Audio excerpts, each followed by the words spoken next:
او نیم ژوند دی حقیقت کې د خاورینې غېږې خوب نیم ژوند دی حقیقت کې د خاورینې غېږې خوب او نیم مرګ دی حقیقت کې د انسانو د کېدل. په یو دوه شعرونو باندې چې داسې چې راګوري د اختیاره به مې وباسي نګار صاحب وایي چې داسې چې راګوري د اختیاره به مې وباسي یا لیونۍ مه کوه د کاره به مې وباسي او ستا د قاتل نظام نه بغاوت کوم ستا د قاتل نظام نه بغاوت کوم څه به وکړي بس پر دې ښاره به مې وباسي. د نګار صاحب په دغه شعرونو باندې په لیکن مندلیف صاحب ته دعوت ورکوم چې راشي او تاسو مخاطب شي او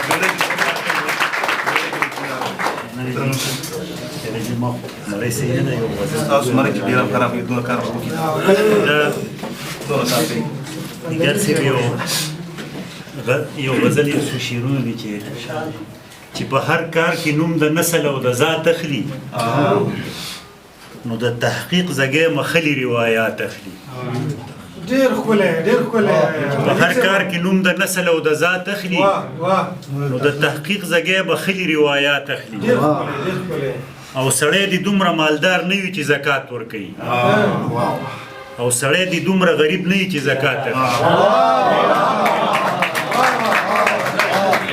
سړی دی دومره مالدار نه وي چې زکات ورکوي او سړی دی دومره غریب نه وي چې زکات اخلي او عجمو مات کړل او عربو نوي جوړ کړل عجمو مات کړل او عربو نوي جوړ کړل اوس په شاهي بوتان ممات ویشي حیات اخلي. ستاسو د پیر نه د عرفان مرحلو چخچې جوړ کړو ستاسو د پیر نه د عرفان مرحلو چخچې جوړ کړو او زمونږ پیر ځان له په بیه کرامات اخلي.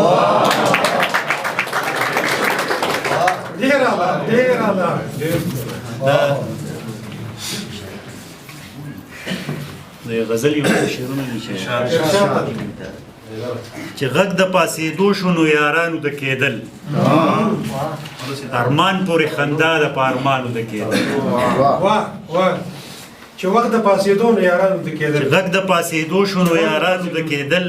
او ارمان پورې خندا د په ارمانو د کېدل او نیم ژوند دی حقیقت کې د خاورینې غېږې خوب نیم ژوند دی حقیقت کې د خاورینې غېږې خوب او نیم مرګ دی حقیقت کې د انسانو د کېدل او قدرت ځکه تړلی د سیټانو کاروبارو په دې ښار کې به وږي مزدورانو د کېدل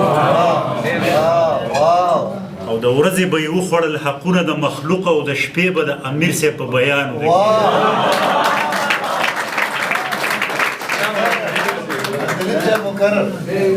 ورځې به یې وخوړل حقونه د مخلوق او د شپې به د امیر صاحب په بیانو د کېدل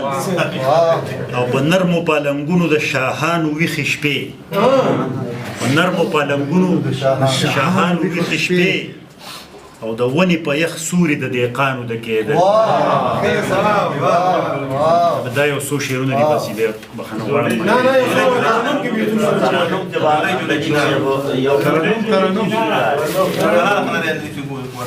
دا به بیا به یو غزل ویم په ترنم کې